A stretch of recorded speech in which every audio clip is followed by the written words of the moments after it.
So what did I think of Batman vs Superman? I mean, it could have been better.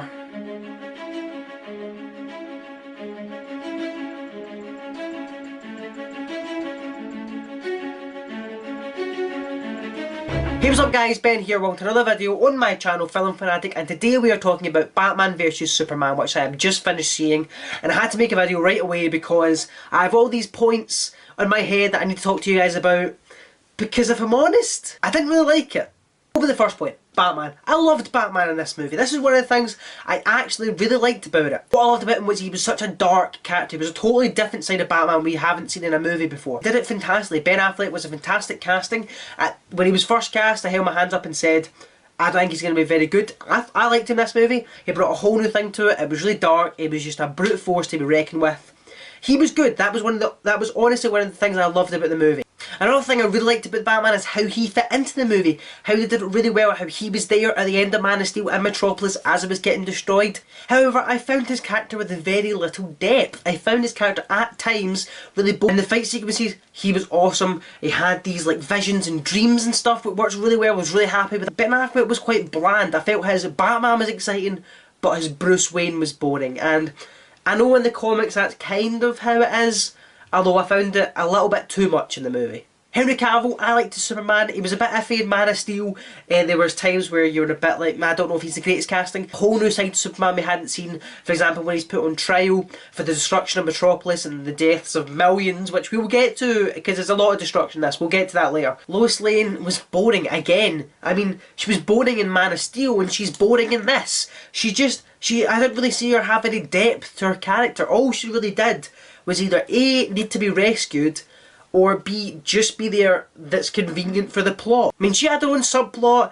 she had to figure out about this whole bullet thing, which was boring. They could have done a lot more with what I'm saying, or they could have gotten rid of it totally. I mean, see if they had maybe 1 or 2 scenes with Lawrence Fishburne just to set that bit, and then have Lois Lane have the kind of bullet searching by herself. That would have worked really well.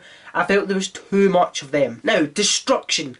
Everyone moaned and bitched about how there was so much destruction in Man of Steel. In this movie, arguably, I would say there's more destruction. Loads of people died in this movie. I mean, we'll come to Doomsday, or we'll come to whatever is meant to be Doomsday in a second, but there was a lot of destruction in this movie. Loads and loads and loads of people have died. Doomsday, what the fuck? I made the point before, in the trailer, he didn't look like Doomsday, and so I thought, oh, that's obviously maybe an early stage. I mean, there's going to be some evolution in Doomsday, and, you know, credit where credit's due, there is evolution, but he evolves into what we've seen, which still isn't Doomsday. It seems to me like they've just shoehorned Doomsday into the movie. If I'm honest, it feels crammed. Wonder Woman. I actually liked her character. I thought she was good. I mean, she's the only beautiful brunette in the movie. I mean, who else is she going to be? But I actually really liked her character. She was quite badass. I mean, she wasn't technically Wonder Woman until the last quarter of the movie, but I liked it. It was interesting. She was pretty badass with that sword and shield. She kicked some ass. I liked her character. Jesse Eisenberg's Lex Luthor. When it first was released, Jesse Eisenberg was going to be Lex Luthor. I was like, that's quite an interesting casting. I mean, it's totally different to Gene Hackman or Kevin Spacey, who have done it previously. I think maybe he's going to bring a new level to it, and I thought, yeah, maybe. And then in the movie, when I was watching it, and it found out he was actually Lex Luthor's son, I was like, this is interesting. I like this. I've kind of taken this to a new thing that we haven't really seen. Although, I know he's not meant to be Lex Luthor because he is his son. He's like a new Lex Luthor, you could say. Or Lex Luthor Jr. I'm going to refer to him as Lex Luthor Jr. from now on. Lex Luthor Jr. is quite hard to say, actually. I didn't like. He was just... Lex Luthor Jr. had his moments. There was times when I was like, wow, this guy's...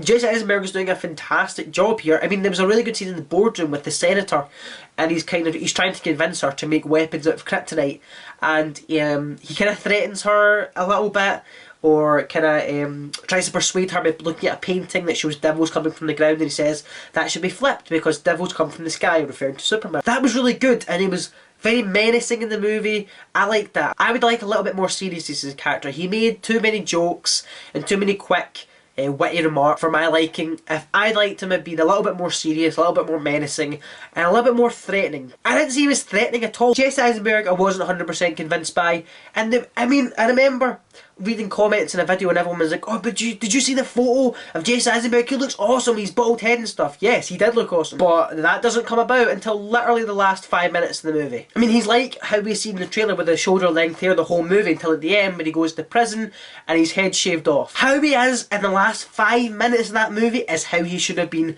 the whole movie. In that 5 minutes, he's so menacing and silent and quiet and really dark, and I'd like to see that throughout the movie. I think it would have been a little bit more interesting than how he did it. Wow, I've been talking for 15 minutes about this movie. Jeez, oh. As you can probably tell, my camera cut half of my footage, so I can't really remember what I said in those 15 minutes that I lost. So I'm just going to have to go with what's on my mind right now, because I've had a day to mull over Batman vs Superman, and I think I was being a little bit harsh. Yes, the video had its downs, which I've mentioned. It wasn't on par with what everyone expected. Everyone expected this epic superhero thriller, and in some cases it was very epic. The fight sequences were good.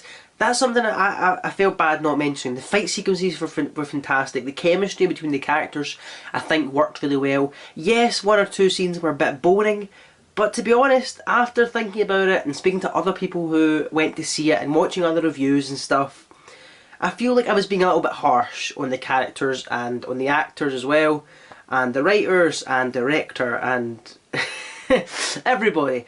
But I've had a day to mull over it, and I think I'm going to have to go and see it again. I think I'm going to have to go and see it to properly mull over, because when I went to see it the first time, I was seeing it from a critic's point of view. Because that's what I do when I go and see films. I see it from a judgmental point of view. I am always analysing things a bit too much, and so I think I need to go back and watch it again, but watch it from a comic book fan, watch it as a superhero fan, and see if my ideas change, because they might do. I might end up watching it again from a fan's point of view and think this is actually pretty good. So yeah, if you agree or disagree with anything I've said in the video, please go ahead and leave a comment down below and let me know. Go ahead and hit the like button if you enjoyed the video and you want to see more videos like it on my channel, and don't forget to hit subscribe so you never miss another FilmFanatic video. And I'll see you next time, guys. Take care. Badoosh.